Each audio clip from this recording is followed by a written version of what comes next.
কি বলবো, আমার আমার পেছন দিক থেকে ঠেলে দেওয়ার একটা ব্যক্তি। তো সেই জায়গা থেকে বলবো যে এক সেকেন্ড, কী জানি ছিল ইয়েটা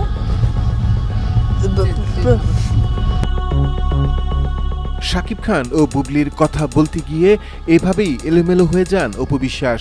তিনি বলছিলেন কিভাবে বুবলি সারাক্ষণ তার পেছনে লেগে থাকে, এমনকি পরিপূর্ণভাবে পায় না স্বামী শাকিব খানের ভালোবাসাও।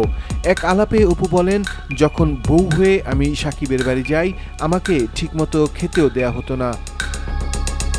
আমার শাশুড়ির হাতের একটা খাবার আমার অনেক খেতে ইচ্ছে করছিল। উনি একটা ইলিশের পাতলা ঝোল করেন, সেই খাবারটা আমার কপালে জোটেনি। ইনফ্যাক্ট তারা আমাকে পাঠায়নি, তাদের ইচ্ছাটা ছিল না যে আমি কেন বাচ্চা নিচ্ছি, আমি তো নায়িকা, আমি তো আরও কাজ করবো, বাচ্চা নিলে যদি কোনোভাবে সেটেল হয়ে যাই।